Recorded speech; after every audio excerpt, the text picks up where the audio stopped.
there has been I wouldn't even call it a theory. I think it's been factual for a long, long time that the majority of Cup winners have like true number one defensemen. You know, and I guess you could look at Florida. I don't know. Is Ekblad that? Is Forsling that? I think Forsling is defensively for sure. Jones. Yeah, Jones possibly. Yeah. But, you know, those guys aren't, you know, Prongers or Niedermeyers or Stevens or, you know, like guys like of that status, Duncan Keith, like Zdeno Chara. Like they're for a long, long time, Hedman in Tampa. Like you needed a stud 30-minute number one guy. That guy doesn't exist in Toronto. But, you know, with that in mind, do you think they can have visions of a Stanley Cup with their current defense setup?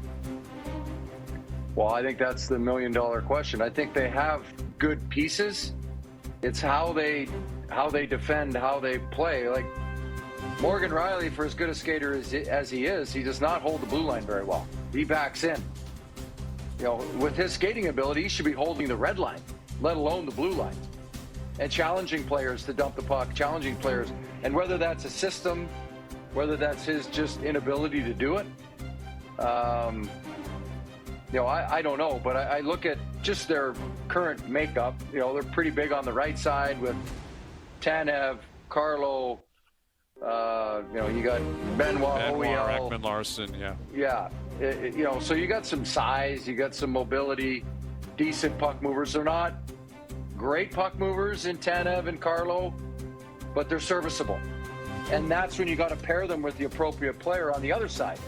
You get a McCabe, you get a Riley, and then, you know, whether it's Benoit or whoever's on that other side on the left, the third pairing, whether it's OEL or Benoit, you have to have a yin and a yang. When you don't have a true number one, you've got to have a lot of balance between your top six defensemen. And I think they can have that. I just don't think they've been able to put it all together. You know, and as we talk about what Toronto did against Florida, there were moments where they played really, really well. And then there were other times where they were putrid and just not good at all. And you just wonder how there's such a wide gap and a big delta between when they're good and when they're not. I think that's the biggest thing that they have to put their finger on is why is there such a big gap between how good they play and how bad they play? So, Prongs, if this team isn't going to look a lot different, if they end up bringing Tavares back, you mentioned the Mitch Marner hole. You know, is it better served to take that, we'll call it 12 million, whatever it is, 11 million, and sprinkle it out a little bit more depth up front?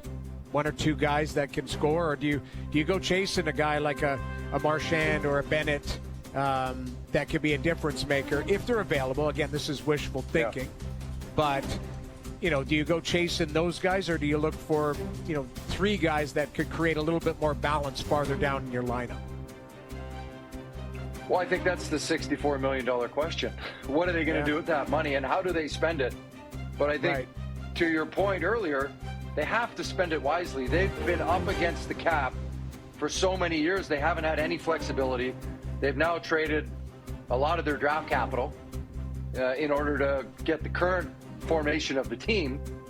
You know, what makes sense? You know, you bring up Brad Marchand. Is he going to be the same player in a top six role versus a third line role like he was in Florida? I personally don't think he will be. He's going to be playing against top four defensemen instead of the third pairing. He's going to be playing against, you know, just from a matchup perspective, it was a perfect matchup for him playing on Florida's third line. And he was playing with two great, really good players in Lundell and Luostarinen. And the way that they played, the system, the turnovers that their defense created by having their tight gaps and how physical they played, it just fit him perfectly. I don't know if Toronto would be a great fit in that sense, and what you're going to have to pay him to get him to want to come there. You know, and that becomes the trick. You know, are you overpaying a guy, and then does he actually fit what you're trying to do, versus is he just a name and has shown to be a leaf killer in this case? I'm not sure, but I think they have to be very careful in what they do with that money, knowing that next year it's going to go up again and the following year it's going to go up again. So they're going to have some breathing room, but they're also going to have players coming up too. Prongs, we were talking earlier about all these GMs that think they want to be buyers and that their team's just a couple players to kind of turn the corner. Like, I find it personally laughable, and I think there's a large percentage of teams that are a bunch of jokesters because their teams they're just nowhere close. Like, where do you stand on all these teams, or a bunch of them thinking that they're just one thing away or this away, when in actuality they ain't close to squat? Well, especially when you compare them to the teams that were in the Stanley Cup final. You know, you got Edmonton with 2 superstars in the National Hockey League.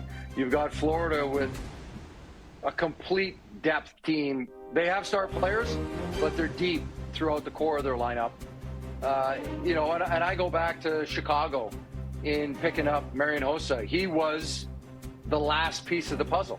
When they got him in free agency, that was the missing piece to what they needed to win. All the other pieces were in place.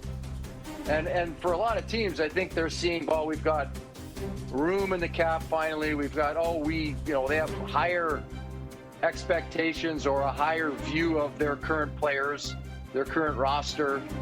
It's GM selling their owner that they think they're close and they want to spend a little bit more money. But I think if you look at the playoffs this year, you look at a few of the teams that didn't make the playoffs that think they're playoff contenders next year. Playoff contending and Stanley Cup contending are 2 different things.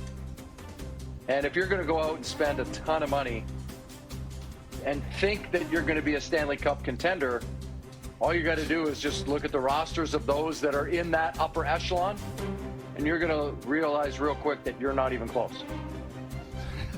So, it's got to be that's the toughest part of the job. But so what we're talking about is, like, imagine tricking yourself into thinking, and we discussed earlier, a lot of guys have a lot of problems, and that's why you have to have a real quality assistant GM or a vice, special assistant. Like, you got to have a guy to shake you and say, this is insane.